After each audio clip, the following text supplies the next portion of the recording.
We discuss definitely not a new topic, but something that you want to know because of the latest developments of what is happening right now. I'm sure if you listen carefully to that opening prophecy, it would tell you what exactly I'm about to tell you today. So the devil is in the details. A one world church. It is an extraordinarily arrogant belief system attempting to appease the demands, represents a kind of cultural suicide. How many purchased at the price of freedom of speech is the kind of bargain that ends with the devil unscathed and everything else in flames, especially if you're not part of the first flight, and I'm talking about rapture. Now, the signing ceremony between the Pope Francis and Sheikh Ahmed Al Tayeb was more of a staged play just to convince the world that Christianity and Muslims are in harmony by arriving hand in hand in a symbol of interfaith brotherhood. This document that they were signing and so-called celebrating boldly declares that the diversity of religions that we see in the world was willed by God. And then I asked myself, where does it say that in the Bible? In essence, this is saying that it is the will of God that there are hundreds of different religions in the world and that they are all acceptable in His sight. We know that the elite want a one-world religion, but to see the most important clerics from both Catholicism and Islam make such a dramatic public push for it is absolutely disturbing and a confirmation of prophecy fulfilled. So, the one world religion described in Revelation chapter 17 verses 1 to 18 as the great harlot will be a part of the end time scenario. The term harlot is used throughout the Old Testament as a metaphor for a false religion. And that is my point of discussion today.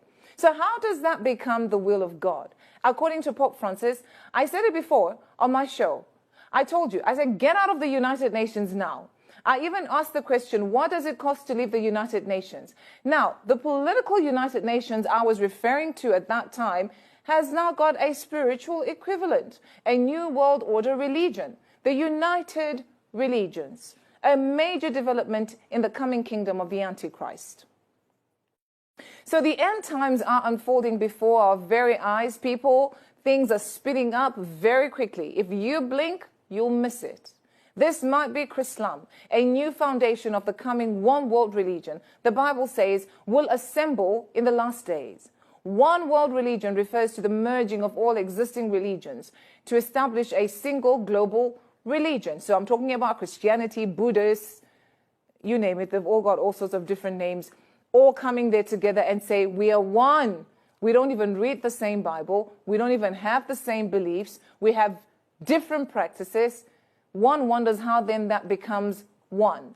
The Catholic Church might call the shots, and Islam will provide the muscle with their tens of millions of jihad warriors. Now there will be martyrs for Chrislam under the command of the Roman king. Though usually not enforced, teaching that Jesus is the only God is considered to be an act of insulting Allah or the Prophet Muhammad. And offenders can be subject to imprisonment for 5 or more years, fined from 215 dirhams, which is equivalent to about $68,100, to 2 million dirhams, and Christians may be deported, depending on where they are.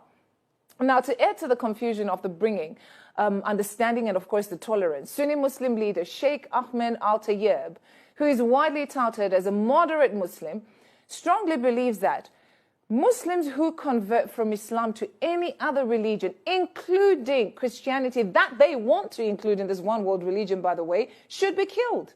So if the idea of the one world religion headquarters is to bring tolerance and understanding and, of course, peace, then why build it in a Muslim country where conversion is illegal?